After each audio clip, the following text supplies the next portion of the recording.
Well, hello, everybody. We are going to go over Dr. Carol Dweck's growth mindset, and it's an introduction for our STEM teachers that have been hired at the Magnet program. We're going to go over what exactly is a growth mindset and why was it going to be so vital to the culture and the vocabulary of our students while they're with us here at Jones Magnet. We obviously want our kids to be lifelong learners.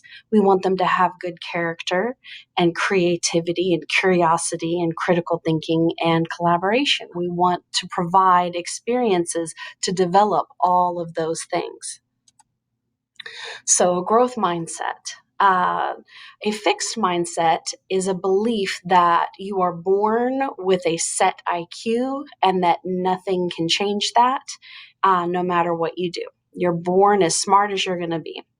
And a growth mindset is the belief that the brain is like a muscle, that you can train your brain. And thankfully, as we're going to discover through research, they have been able to prove that, in fact, your brain is like a muscle and that you can train it. So this is based off of the work of Dr. Carol Dweck out at Stanford. And she's got an amazing book that's out in paperback called Growth Mindset. It makes a very good book study. I highly recommend it. And I'll have some sketch note summaries of each chapter. That way, if you guys want to use them, for discussions or your own PLCs, you'll be able to have those. Why is this important? Why do we need to equip our students with a growth mindset, power of yet way of thinking? So when Dr. Dweck talks about the power of yet, she talks about getting students into the habit of ending sentences that could be kind of negative with the word yet. So I'm not good at math yet. I'm not good at science yet. I haven't figured this out yet.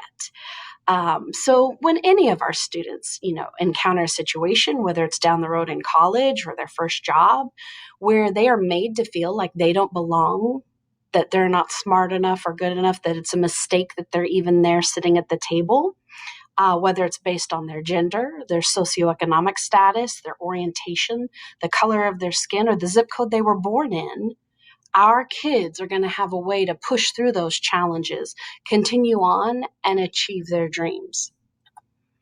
So practice makes better. So kids need to have an authentic, meaningful opportunity in their school day multiple times to practice challenging yourself to the point that you get stuck in something and having to use that power of yet to try multiple times and to keep going. One of the examples here in Northside, there's a club called the Gems at Brandeis High School, and their amazing librarian started this club. It was girls in engineering, math, and science because she wanted to give them support, provide them some mentors, and information on different STEM career paths that she felt weren't getting out there to girls. They have female guest speakers, either online or in person, and internship possibilities in the summers, and guidance about college. So basically, they form a human chain to bridge the gap between high school and the job field. So this is her poster, and she shows, 80% of jobs in the future are probably going to require a STEM education. And at the moment, only 10% of high school girls show an interest in STEM. And STEM careers earn almost on average double per hour compared to non-STEM careers. So we really can't afford to have any of our students in Northside left out of this. So one of the stories that she told when I went to visit her and the girls was a former student had come back and talked to her about failing her first calculus test freshman year. And she'd made an appointment with her professor in office hours, like he's the expert, he'll know what to do. I need some advice. So she made the appointment. She sat in with him and said, that she wanted to talk about the grade that she'd gotten and where she was kind of, having some challenges. And he leaned over and told her, STEM, math, that's just not for everyone, okay? And he basically made her feel like she should completely rethink taking math and having a STEM field as a major. And so she was upset. She left.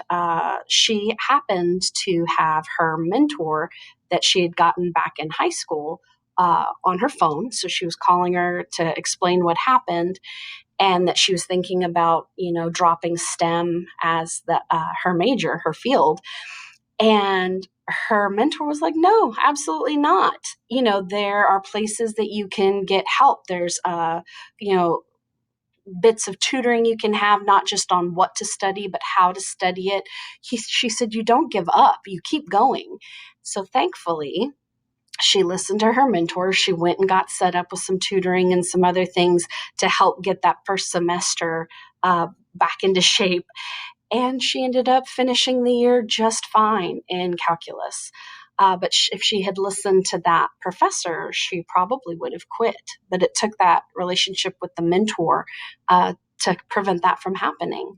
One of the girls sitting at the table that morning in the meeting told me about an experience in a physics lab with a soldering iron and a classmate where the group of students just would be like randomly organized into small groups whenever these hands-on activities were part of the class.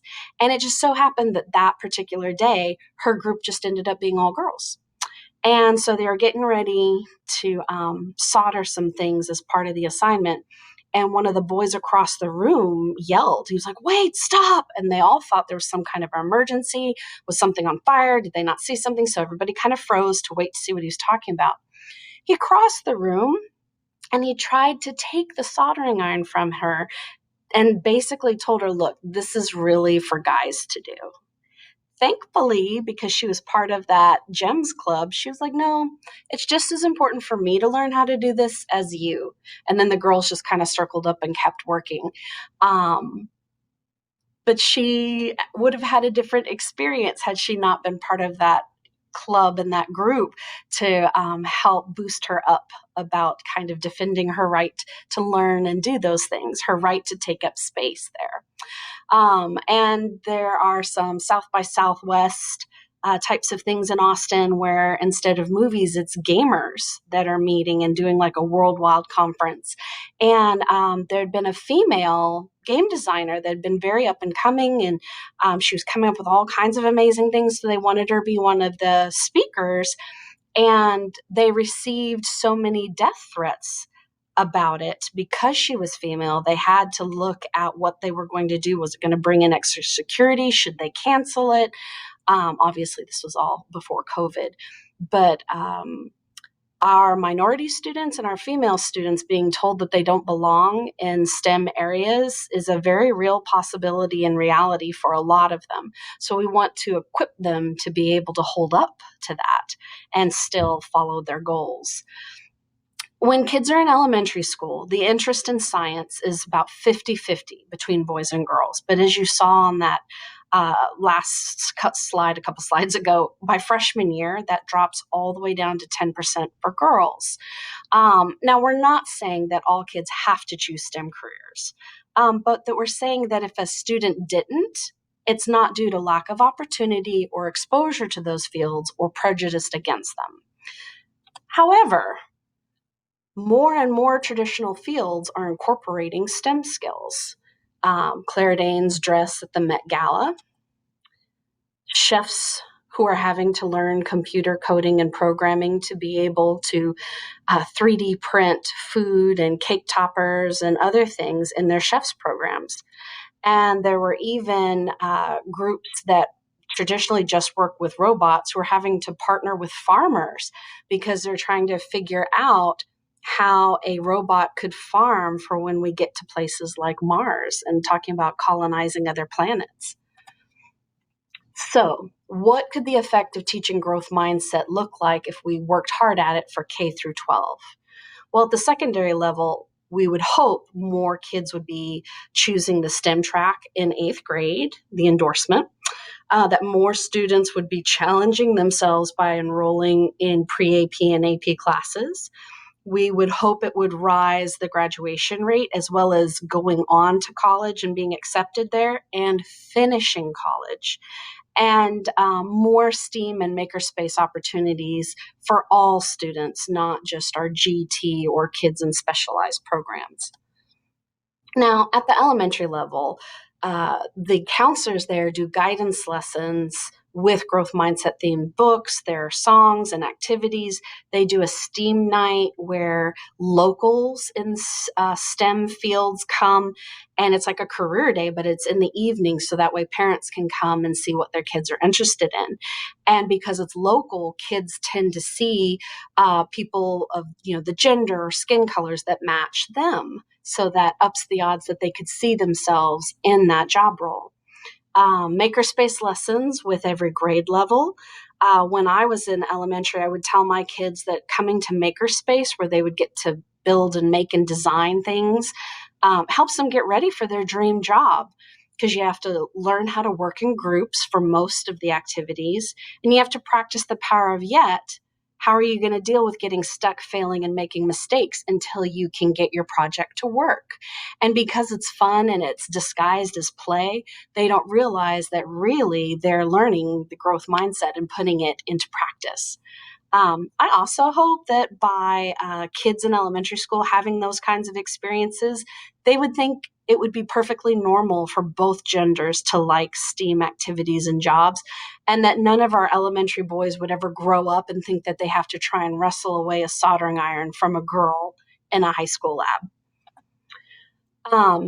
This is a very wonderful video of the growth mindset in action.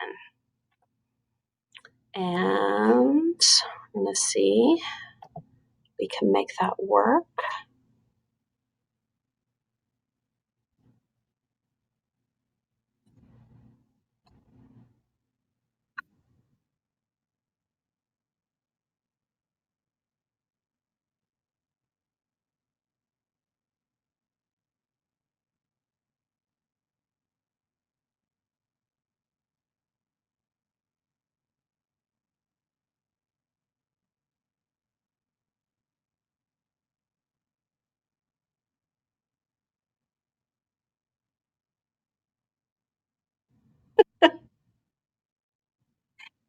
That is one of my favorite videos of all time, because those girls, it was probably their third or fourth try to make the robot follow the tape as closely as possible.